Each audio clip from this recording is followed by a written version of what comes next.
After a rough week, the Minnesota Wild with another opportunity to bounce back with some winnable games coming up. We take a look at if they will, and will we see more changes in the center depth rotation? All that and more today on Locked On Wild.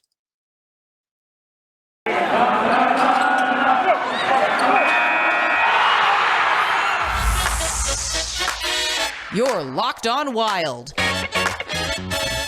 your daily podcast on the Minnesota Wild, part of the Locked On Podcast Network, your team every day.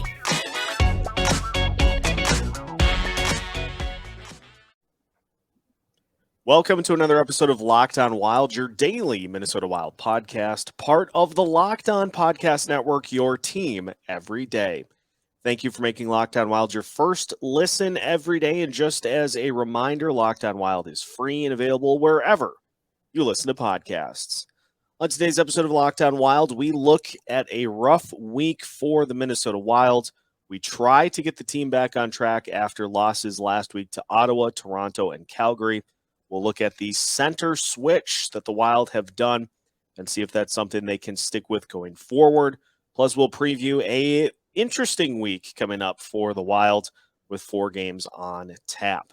Today's episode is brought to you by BetOnline. BetOnline has you covered this season with more props, odds, and lines than ever before.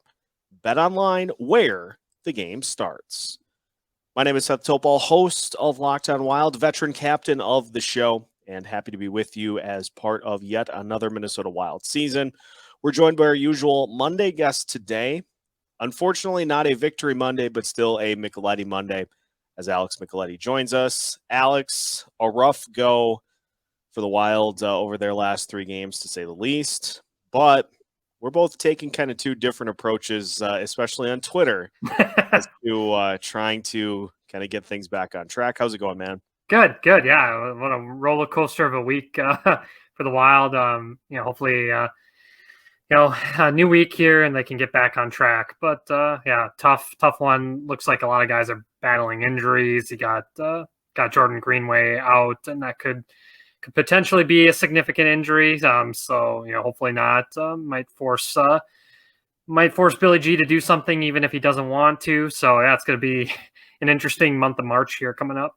Yeah, and just continues to be pedal to the metal. We went through the month of February with, I think, a game every other day pretty much. Yeah. That's going to continue in March. That's going to continue in April. And so if a reason for the Wild's recent struggles is being tired, there is no end in sight. So that's just going to have to be something that the team deals with as we go.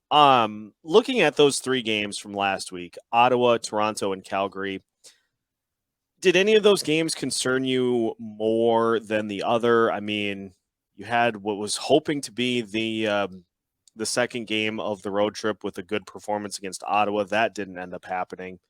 And then 2 very tough games against Toronto and Calgary, in which the Wild were in it for a little bit, but especially in the Calgary game, the Flames just pulled away at the end. Empty net magic for Calgary. Any of those 3 games in particular kind of concern you the most? Calgary. The effort level was just not there. Maybe it was just just exhaustion after a tough trip, but the compete level just was not there against Calgary, so that was concerning. They hung with Toronto. Toronto, right after the Wild, they beat Detroit 10-7. So yeah, at least they played better defensively than Detroit did, giving up 10 to see double-digit goal score in the NHL in 2022 with how hard it can be to score sometimes. That was outrageous to see last night. But they competed against Ottawa and they competed against Toronto. But the compete level was just not there for Calgary, so that was the most concerning. Yeah, and you look at this notion of like, well, how close are the Wild to some of these upper echelon teams? And I think we're starting to see some tiers being put together here in the NHL with the likes of Florida, Colorado. I'd put Calgary in that same 100%. discussion. Pittsburgh, Carolina, Tampa Bay. There are a ton of teams in that like serious, legitimate contender category in the East and the Western Conference. I think the Wild, at least at this point, are slotting into that next tier of really good teams, but teams that are a little bit below that first tier of elite teams here in the Western Conference. And, that's not meant to be a knock on the Minnesota Wild. It's just, we've seen it up close. Florida, Colorado, Calgary. Like, there's a clear separation in terms of what those teams are getting done on a nightly basis. And when they go up against the Wilds, it shows. Yeah, you nailed it. I mean, what's really showing too is with those teams is the center depth. All those teams have incredible centers, and that's why they're at the top of the league for sure. You look at Colorado; they got Nathan McKinnon and Nazem Kadri as their 1-2 centers. So that's you can't have a better 1-2 punch for them. And you look at Colorado; they look at their past 2 games against Vegas and then also Winnipeg. In both games, they look completely out of it. And then they just overwhelm both Vegas and Winnipeg and win both of those. So yeah, center depth is huge, and so right now though the Wild are kind of in flux with that. And I put it out on Twitter. That a couple of their centers aren't really a good fit for the top line, and so that's what they're clearly lacking right now is a center to go in between Zuccarello and Kaprizov. And we'll talk about that here in a little bit, because we did see, and I was hoping to see this, and we did end up seeing a shakeup in the lines, because you can keep those lines going, and I had even advocated for it with the fact that Kaprizov and Zuccarello were still continuing to score. Right. Ryan Hartman having a little bit of a regression with his stats. But then we saw it start to affect Kaprizov and Zuccarello, and Kaprizov had a couple games without any points. And so at that point, yeah, give it a little bit of a shake-up, see if that kind of restarts the offense, and mixed reviews. But we'll talk about that here next segment. I did want to just throw out as well in reacting to those 3 games last week. I mean, you look at the scores, but honestly, I didn't feel like. I think I maybe insinuated on Twitter that this was the case.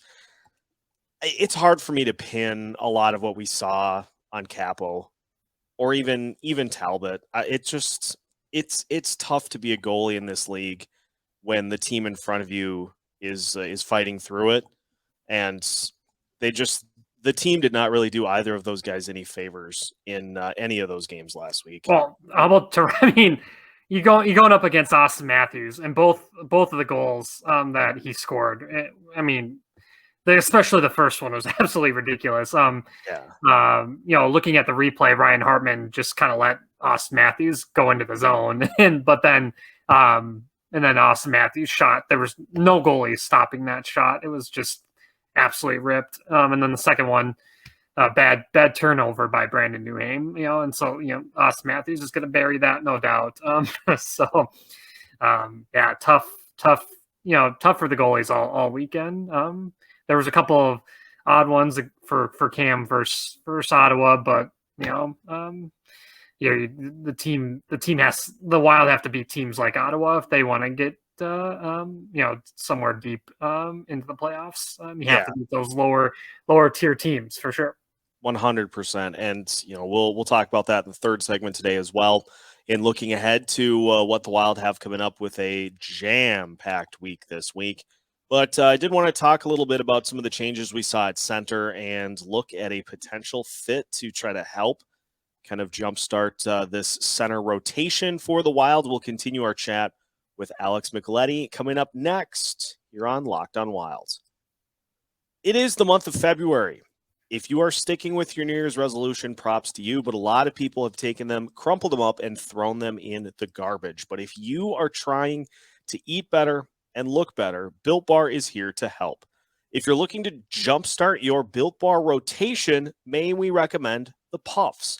If you haven't tried them, you're missing out on one of Built Bar's best tasting bars. Puffs are the first ever protein-infused marshmallow. They're fluffy, they're marshmallowy. They're not just a protein bar, they're a treat, and they're covered in 100% real chocolate. Compared to your average candy bar, which has somewhere between 200 to 300 calories, most Built Bars contain 130 calories, 4 grams of sugar, 4 net carbs, and 17 grams of protein. Absolutely packed with the good stuff without all that sugar that weighs you down. So head to Built.com, use the promo code LOCKED15, and you'll get 15% off of your order. Again, use the promo code LOCKED15 for 15% off at Built.com. Continuing today's episode of Locked On Wild, again, thank you for making Locked On Wild your first listen every day. Make sure for your next listen to check out the Locked On Now podcast. Nightly recaps of every NHL game with analysis from our local experts. Locked On Now is free wherever you get your podcasts. Continuing our chats with Alex Micheletti today here on Locked On Wild, and we saw the center change. Joel Eriksson-Ek up to the top line. Ryan Hartman down to the Foligno line. Freddie Gaudreau stays put because that line just continues to cruise. And we saw a return to the early season fourth line with Nick Bjugstad, Brandon Duhaime, and Nico Sturm reunited. It didn't really work per se, but that's a hard spot for a team to make changes like that and to kind of walk that line to, do we stick with them? Do we go back to what we were doing? And so I don't know if that was part of the reason that the Wild got kind of run off the ice by the Flames, but it certainly didn't help. Do we keep going with those lines, or are there other combos that the Wild should try just to try to get some of that offensive mojo back? Yeah, it's what a crazy, like I mentioned at the beginning of the episode, what a roller coaster a season can be, and how some guys, at different parts of the season are like, well, we should have traded him, and so like an injury with Jordan Greenway, just causes so much dysfunction with the lines because you're moving Ek off that line because Greenway's hurt, and then you got Ryan Hartman kind of just disappearing on the offense, and so you're moving parts around against a team like Calgary that that was a recipe for kind of disaster. I really don't like Ek with Kaprizov and Zuccarello. It just doesn't seem like a good fit at all, to be honest. Ek, I put that on Twitter too. Ek is more of the grinding, checking type of a center, and he's getting paid like a number one center, but he's in an ideal situation, he'd be your second line or third line center, and so I think you go back to Hartman right now, at least. That's not ideal either, but I like Ek more with Foligno, and then hopefully Greenway can come back soon, because they are definitely, when that line is going, that's when the Wild are at their best, and you can't move Freddie Gaudreau right now because he's showing excellent chemistry right now with Fiala and Boldy, and I've loved the way that Nick Bjugstad has played, since he came back. He had a really nice goal against Calgary, and so it's interesting. Someone on Twitter asked if you move Sturm up to play center. He does have that speed, and Sturm needs to get going. That would be interesting. Maybe you could try it against Buffalo, but I don't know if you want that against Calgary. Right. Calgary's center depth is pretty good. I mean, Elias Lindholm, who's not getting talked about enough, is just on a roll with Gaudreau and with Tkachuk, and we saw that against the Wild. So, So I have a scorching hot take for the lines that I would like to see tried at some point in the near future. Buckle up. Alrighty. Top line. Actually, I'm gonna go in reverse order. I'm gonna build up the tension. Get your Max Scherzer fastball going. Yeah, this is what we call the tease. So fourth line, I would do this. I would do Brandon Duhaime, Nick Bukestad, Connor Dewar. Okay. Do that as your fourth line. Third line, I would do Marcus Foligno, Joel Eriksson Ek, Ryan Hartman as the third line. Second line, I would do Kevin Fiala, Freddie Gaudreau, Matt Boldy. Top line, Kirill Kaprizov, Marco Rossi, Matt Zuccarello. Yes, that needs to happen. It's too bad with the 10 game or 9, 9 games. If you're gonna make a run, go for it.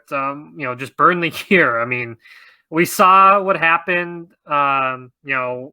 With the Wild losing at the Winter Classic and kind of getting embarrassed a little bit. And they were, in a rut, and they called up Matt Boldy and Marco Rossi, and it sparked the team. Beat Boston. Really good team. So, now it's time for another shot in the armor. I think he's got the speed to do it, and obviously the playmaking ability, and give the young Austrian a chance again. I look at, obviously that's asking Hartman to move back to a wing, but we're kind of starting to see that his early season start was not necessarily sustainable with his shooting percentage, and just, so I think if we move him off and playing center in the league, it's extremely tough. I mean, I don't think he's naturally a center to begin with, and so there can be less pressure, obviously defensively too, on him by moving him to the wing, and he fits that kind of grinder mentality with Foligno and X. So yeah, I definitely like that call. Yeah, and obviously the big one is that Nico Sturm not put in that lineup. I like Nico Sturm. He is, one of my probably favorite players on this team. And he had a good start to the season, but he just can't finish right now. No. And so it comes down to him and Nick Bukestad, and Nick Bukestad has looked, as you said, great since he came back into the lineup. And so that's the tiebreaker right there for that fourth line center, is Bukestad is playing better, and you channel some of that Duhaime chemistry that they've had since they've been paired together, try to get some of that back. That's what I would go with. Obviously, the Rossi bit is probably not going to happen because of what we talked about, but at the same time, that's what I'd go with, because the team needs a spark again. That would be, that would definitely create some energy for the team, some buzz for sure. I've seen a lot of suggestions, and I think zone coverage 10,000 rinks is one of the first spots that I saw this written, and so I'm hoping that I have that right. If not, whichever I apologize to whichever outlet had this. But I thought it was 10K ranks, that the Wild's best option for an upgrade at the deadline is probably Rossi. Yeah, the prices for a lot of these guys continue to skyrocket, and they're playing very well. I mean, JT Miller had another huge night in front of a bunch of scouts back in New York, where he first started his career, and then. Interesting enough, I saw a tweet, and I quote tweeted it. The Wild are watching right now the Kraken Sharks game, which there's a lot of good centers in that game going on right now, and specifically Tomas Hertl, who Wild fans have been clamoring for, and Seattle's got a couple centers too, and Cale Yarncroc, who. Played in Nashville with Kevin Fiala, and then also and Freddie Gaudreau, and then also a Stanley Cup, former Stanley Cup winner, Yanni Gourde, who's tremendous in the faceoff dot, which the Wild could definitely use right now, and so. Yeah, and obviously Jordan Eberle too, but the Wild really don't need more wings. But yeah, a lot of good players available with the Kraken going nowhere.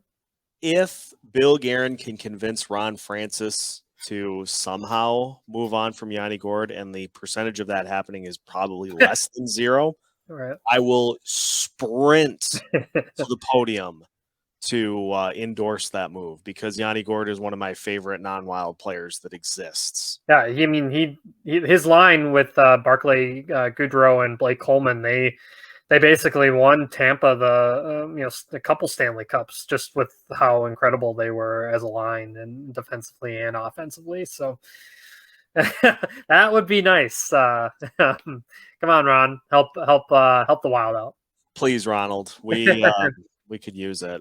So we'll see if that's the route that the Wild go. I mean, it's a weird part of the year, because we saw all the early season success and the 10-0-1 after the Winter Classic, and now it seems like things are kind of starting to level out a little bit. So it's all about weathering this and kind of getting back up to the top of the mountain. That March homestand is the time to do it. Yes. 9 straight games. If you can go 7-2, 8-1 in that stretch, right back into the thick of it. And they're third place in the Central right now. So it's not like they've tailspinned out of the playoff picture. It's just it's a little bit of a skid, and there's still plenty of time to right the ship, such as next week, which we will discuss. A 4-game week, a jam-packed week for the Minnesota Wild, and we'll talk about all of that next here on Locked On Wild. Football might be over for this season, but basketball is in full swing for both pro and college hoops.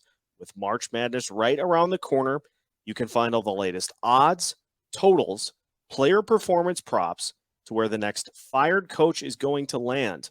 BetOnline.net is the #1 spot for all of your sports betting needs. BetOnline remains the best spot for all of your sports scores, podcasts, and news this season. And it's not just basketball. BetOnline.net is your source for hockey, boxing, and UFC odds. Everything you need, they've got it. So head to their website today or use your mobile device to learn more about the trends and the action. You can find it all at BetOnline, where the game starts. Final segment of today's episode of Locked On Wild. Again, thank you for making Locked On Wild your first listen every day. Huge thank you to the listeners for helping us hit the 25K download mark for the month of February. Unbelievable. And we'll continue to try to do that and more in March and beyond. So thank you to the listeners for making this so much fun each and every day. Alex, hopefully this will be a fun week for the Minnesota Wild with games coming up. Of course, we get the rematch with Calgary, which is just sensational. After that, at Philly, at Buffalo, and at Philly, at Buffalo, back-to-back even. And then Sunday against the Dallas Stars. Do you like the Wild's chances to bounce back against Calgary and maybe salvage at least a point at home? It helps having last change, that's for sure. It's going to be a meat grinder to try to win it. With the way Markstrom is playing in that for Calgary too, and that top line just is so scary. And they got a guy like Andrew Mangiapane who's got 27 goals, that's just flying under the radar. It's gonna be tough. If they can get that to overtime, Godspeed. But in theory, the Wild should go 3-1 over this 4-game stretch. They need to. They can beat Buffalo. Buffalo's horrible. Philadelphia's horrible. In Dallas, you don't know what you're going to get with Dallas. They can look like world beaters, and then the next night, just completely the wheels have fallen off. So they need to try to go 3-1 for sure, or try to get at least try to get the Calgary game to overtime at least. Yeah, I agree. And you look at Philly and Buffalo. Philly in their last 10 games is 3-5-2. Buffalo in their last 10 games is 2-7-1.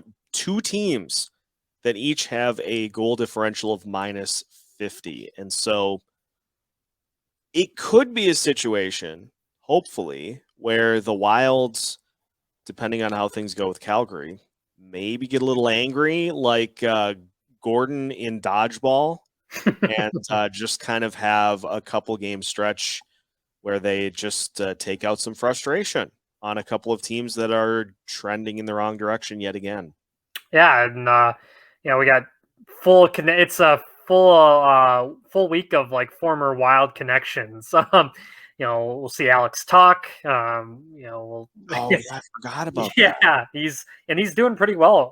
Buffalo's not winning, but he's producing. Ryan, we'll get to see Ryan Suter with Dallas, and Philly with all the Wild connections, and and with Fletcher and Jerry Mayhew and and Brent Flair, and so it's gonna be chock full of Wild connections, and just beat up on some teams. Hopefully we can get some good news with Jordan Greenway. He's having that MRI. But you never know with MRI. When the guy's getting an MRI, then they're concerned about something. So that's going to be one to watch, and hopefully with these lesser teams too, we can get Cam back on the right track. I think that is huge. That's going to be huge. Kaapo should get a couple games, but you're going to need both goalies. No matter what. Even if you start going with one, you're going to need both, because at some point, Kaapo is going to struggle too. So, get Cam against Buffalo or something, get a shutout. That would be nice. Get some positive vibes going for the goaltending. Well, and especially on either the front end or back end of a back-to-back. Like, right. Talbot's going to get one of those starts. Yes, no doubt. And, Dallas is not great. I think I may have just given myself another Hall of Fame thumbnail with what the heck was just going on there. I have no idea. I don't know how you're going to top your one from a couple days ago, but it's not possible. But just getting everybody back on track is, I think, the big key for this team, because when they're rolling, when they're at full strength, they can go toe-to-toe with anybody, and just need to get back to that point and just keep swinging. Yeah, like we talked about, the team just needs to get healthy too. A couple of guys just look completely banged up, and so maybe just clean their heads after this Calgary game will do the trick. And it's a long trip in Canada, and some really, really tough games, and so. Yeah, it'll be nice to have some easier teams this week for sure. I think it's a good get right on track week for sure. Bounce back. Yeah. To finish off today, I wanted to mention, because we just started it. Well, we had the reveal show yesterday. The Locked On Madness tournament officially underway. The play-in rounds. You can find the matchups on Twitter. Play-ins featuring Derek Bugard against Richard Park, Danny Heatley against Ryan Carter, Marek Zidlicki against Lubomir Sekaras, Kim Janssen against Carson Soucy. Alex, any particular favorites of those matchups to advance to take on in a lot of cases the number 1 or number 2 seed, but still some interesting matchups to start it off? Yeah, for sure. I'm partial to Ryan Carter because he's a Maverick, and that's obviously where I went to school, and fan of that hockey program. Some really interesting ones for sure. Zidlicki always was a very, very controversial player, and poor Richard Park with Boogie. It's gonna be, there'll be some really close matchups for sure. And for those that maybe missed it yesterday, just head to Locked On Wild's Twitter account. You can find all the voting. It opens every day at midnight and runs until 11:59 that night. So polls underway for today for those play-in matchups. and they run until 11:59 p.m. Monday night. So get your votes in to see who advances in the Locked On Madness 2022 tournament. Huge thank you to all the participating shows. Of course, Locked On Wild, Wild Takes, Sound the Foghorn, Bar Down Beauties, and the Soda Pod for making up our selection committee and helping get the ball rolling with the Locked On Madness tournament. That is going to wrap it up for today's episode of Locked On Wild. So now that your first listen of the day is done, make sure your second listen is Locked On Fantasy Hockey. Hosts Steele Roden and Flip Livingstone help you become the expert of your fantasy league.